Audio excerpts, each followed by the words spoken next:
के देव है ना महादेव, तो आज मैं स्वयं को संहार करके आपको प्रस्तुत करती हूँ।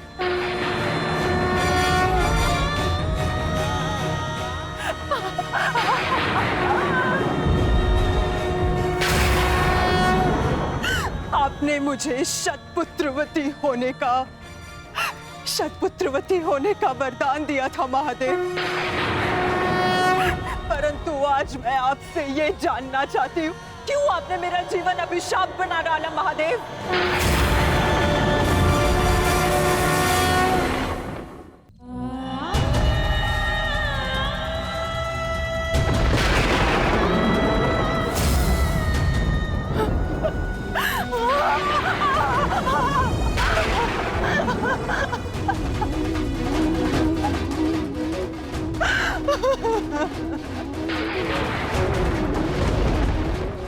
प्रकट होइए महादेव, प्रकट होइए। आपने मेरे जीवन को एक जीती जागती चिता बना डाला है।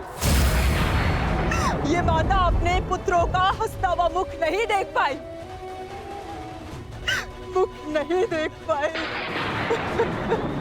परंतु उनकी चिताओं की अग्नि को अनुभव किया है महादेव। या तो आप अपने उत्तर से मेरे मन को शीतलता दीजिए, अन्यथा मुझे जीते जागते जल जाने दीजिए।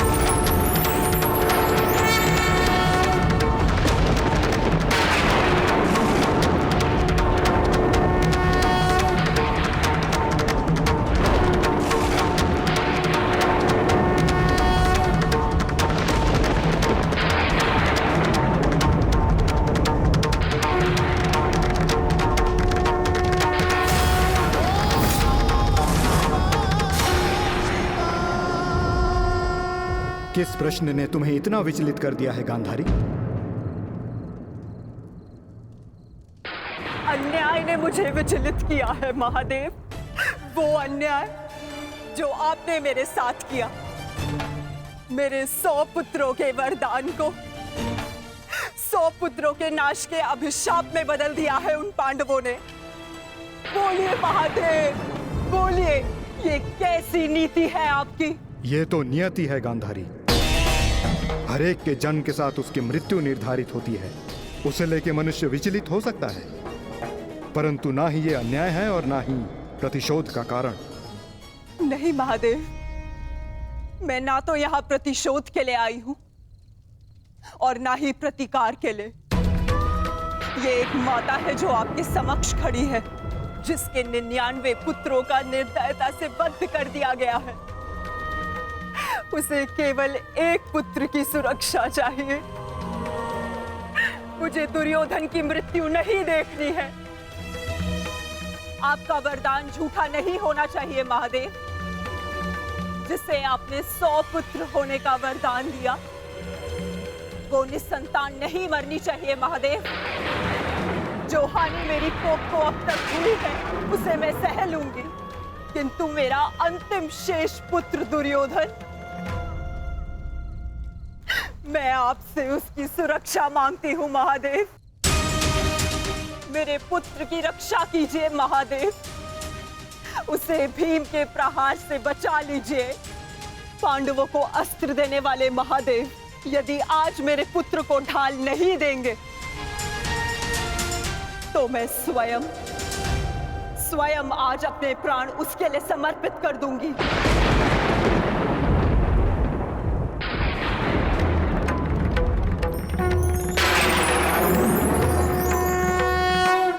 तुमने अपने पुत्र के साथ अन्याय किया है गांधारी। एक माँ अपनी संतान को देख देख जितनी प्रसन्नता पाती है, उसकी संतान अपनी माँ की दृष्टि से उतनी ही शक्ति भी पाती है। परंतु मैं कुछ समझी नहीं महादेव। तुम्हारे पुत्र की सुरक्षा अब तुम्हारे हाथ है गांधारी। वर्षों से आंखें बंद करके जो तप अर्जित किया है उसका प्रयोग करो। तुम्हारी दृष्टि तुम्हारे पुत्र के शरीर को वज्र का बना देगी।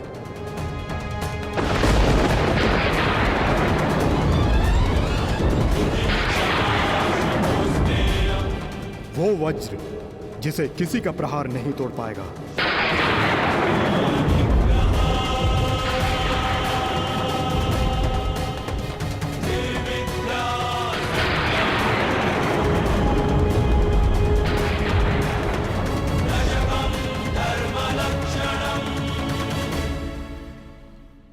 ये आपने क्या कर दिया महादेव? आप स्वयं धर्म स्वरूप हैं महादेव। फिर धर्म स्थापना में आप बाधा कैसे बन सकते हैं? धर्म स्थापना के लिए दुर्योधन का नाश आवश्यक है महादेव, और आपने दुर्योधन को अटूट ढाल दे दी। मैंने वही किया जो परिस्थिति के अनुकूल था। परंतु नियति के लिए तो प्रतिकूल था ना भोलेनाथ। मेरा परम भक्त यदि मुझसे कुछ मांगता है तो मैं उसे मना नहीं कर सकता माधव। ये तो आप जानते हैं। मानता हूं इसके कारण बार बार आपके समक्ष समस्याएं उत्पन्न होती हैं, परंतु मुझे विश्वास है कि हर बार की भांति इस बार भी नारायण इस समस्या का हल निकाल ही लेंगे। मैं अपनी व्यवस्था से बंधा था, परंतु आप अपना कार्य पूर्ण करने के लिए स्वतंत्र हैं।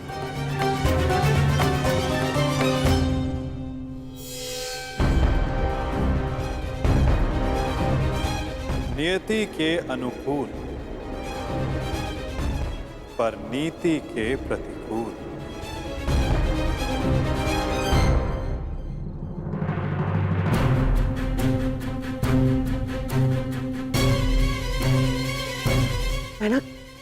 बहना क्या हुआ? महादेव ने दर्शन दिए? बहना बता। गांधारी।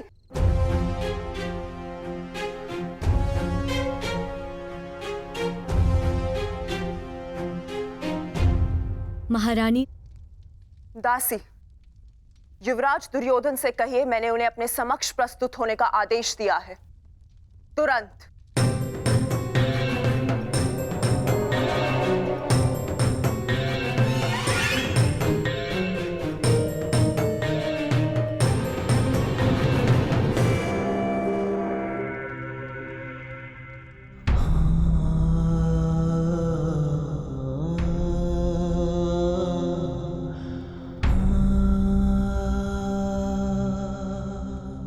तुम्हारी मृत्यु का प्रतिकार में एक एक से लूंगा मित्र,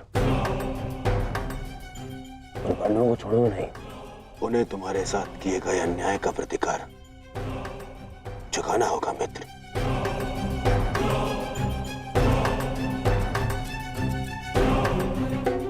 युवराज दुर्योधन, मैं मद्राज आज तक किसी के सामने नहीं झुका, परंतु आज मैं अपना सर झुकाकर अपनी भूल को स्वीकार करने आया हूं। मद्राज, चक्र निकालने में मेरी सहायता कीजिए। तुम भूल रहे हो अंगराज, तुम सूत पुत्र हो, तुम स्वयं अपने रथ का चक्र निकालो।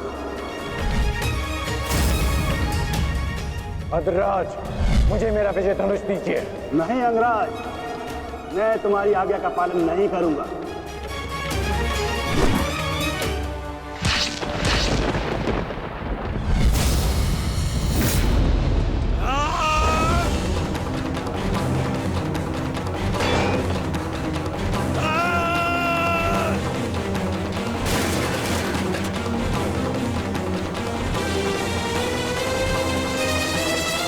लज्जा नहीं आती है आपको? जिस कर्म को करने के पश्चात मृत्यु मांगनी चाहिए, उसके लिए क्षमा मांग रहे हैं आप?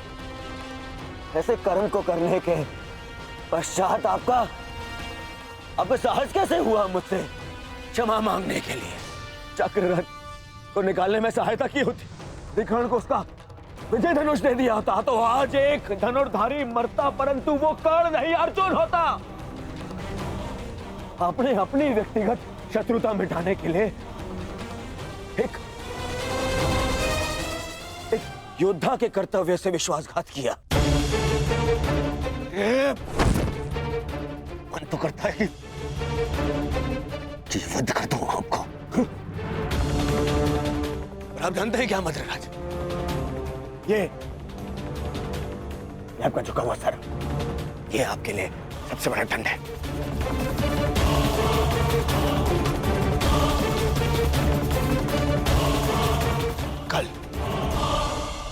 कल प्रातः काल सूर्योदय से पूर्व आप युद्ध भूमि से अस्त हो जाएंगे। मैं आपका मुख नहीं देखना चाहता।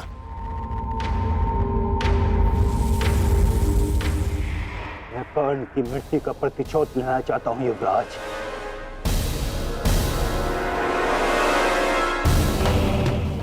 आप लेंगे प्रतिशोध, मैं लूंगा प्रतिशोध, और उसके लिए मुझे आपकी आवश्यकता नहीं है।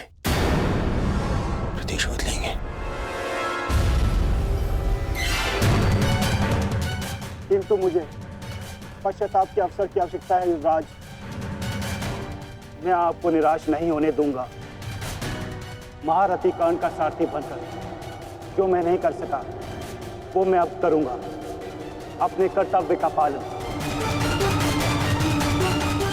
युवराज की जय हो।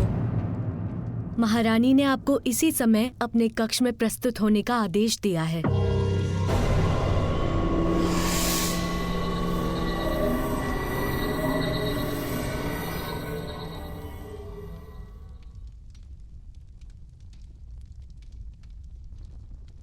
पिताश्री, माता ने यूं अचानक मुझे स्मरण क्यों किया? इस समय एक माता केवल अपने पुत्र से बात करना चाहती है पुत्र। इसके अतिरिक्त मुझे कुछ ज्ञात नहीं।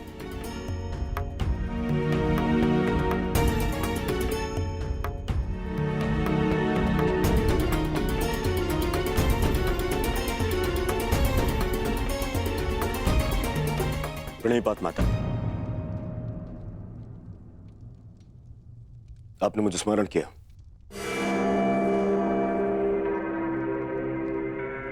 हाँ पुत्र, स्मरण किया, क्योंकि मैं तुम्हारा मरण नहीं देख सकती। संपूर्ण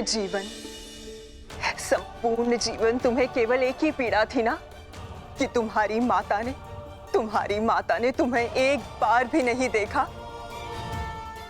स्मरण है दुर्योधन, युद्ध प्रारंभ होने से पूर्व तुमने कहा था, युद्ध से पूर्व एक बार,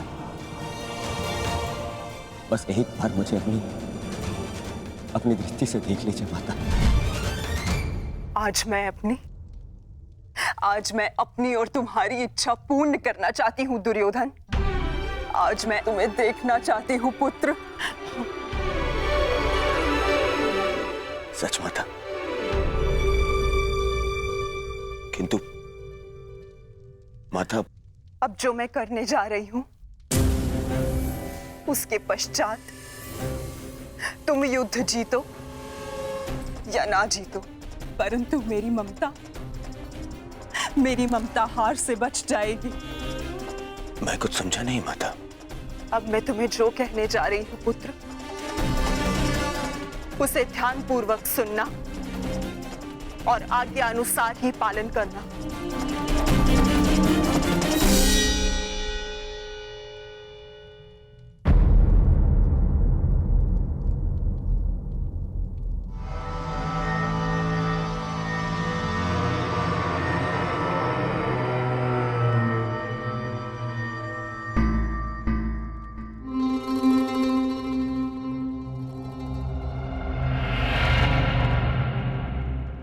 दुर्योधन,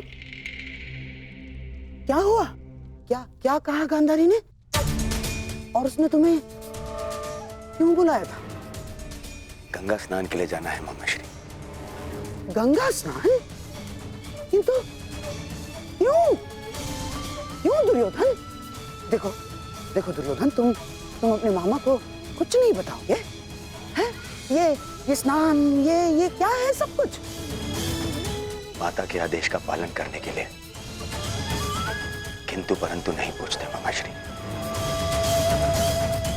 मैं भी तुम्हारे साथ चलता हूं।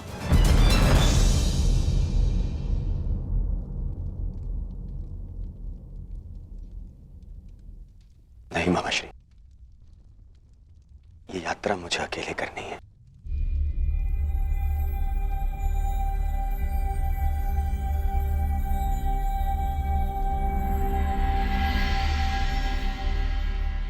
आइए आप सब भोजन ग्रहण कर लीजिए। किन हाथों से भोजन ग्रहण करें पांचाली?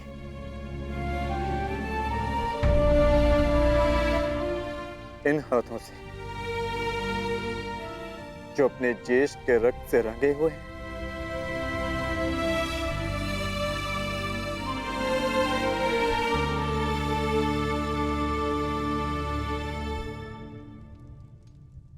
जाओ पार्थ, जाकर विश्राम कर लो।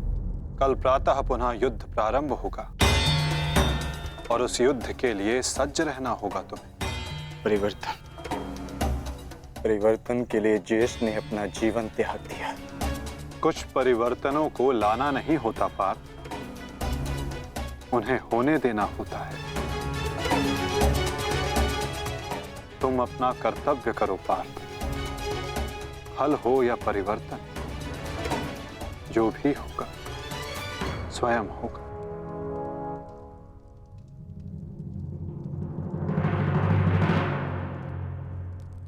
आप कहां जा रहे हैं माधव? कुछ परिवर्तन ऐसे होते हैं पार्थ, जिनमें सहायता करना धर्म होता है और कुछ ऐसे जिनमें बाधा डालना आवश्यक। मैं समझा नहीं माधव। समझने की आवश्यकता भी नहीं है पार्थ।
मैं यहां से चलकर जाऊंगा। क्षमा करना युवराज, किंतु माताश्री का आदेश है। मुझे पूर्णतः निर्वस्त्र होकर उनके समीप जाना है। परंतु यहां से महल तक का मार्ग बहुत लंबा है प्रभु। आपको कुछ पहनना होगा। अगर प्रजा की दृष्टि में आए तो राजवंश उपहास का भाजन बनेगा।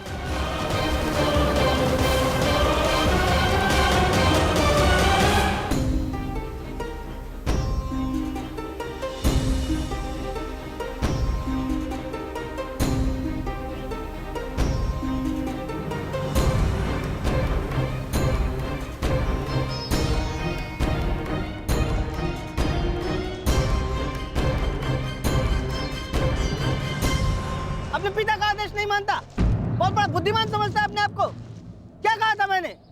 बछड़े की डोर हाथ में रखना समझता नहीं है? बहुत बुद्धिमान है तू।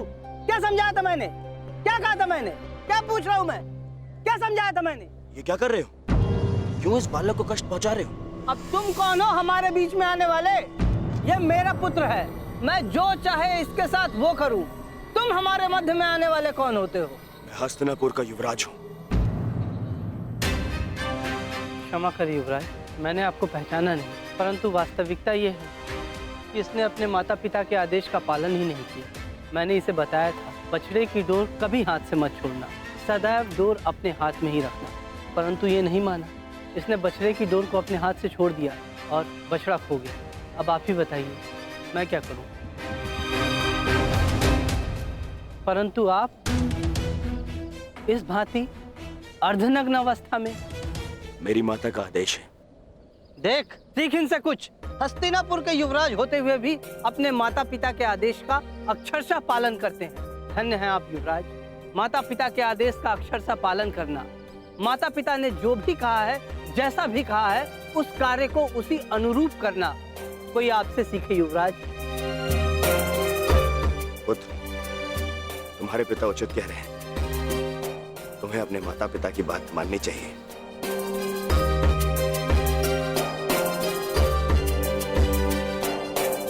माता पिता के आदेश का अक्षरशः पालन करना, माता पिता ने जो भी कहा है, जैसा भी कहा है, उस कार्य को उसी अनुरूप करना कोई आपसे सीखे युवराज।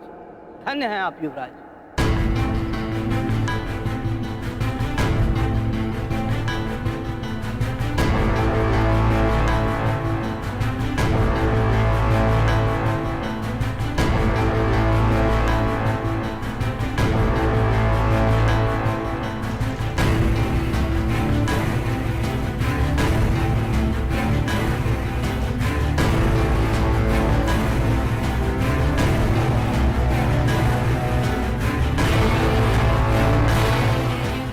माता के आदेश का पालन कर रहे हो दुर्योधन, परंतु गंगा स्नान के पश्चात यूं वस्त्रहीन क्यों होकर आए हो? माताश्री का आदेश है मामाश्री, निर्वस्त्र होकर आना है। बुद्धिहीन हो दुर्योधन। माता के लिए तो बालक ने गर्दन से नीचे भी वस्त्र ना पहना हो तो वो नग्न कहलाता है।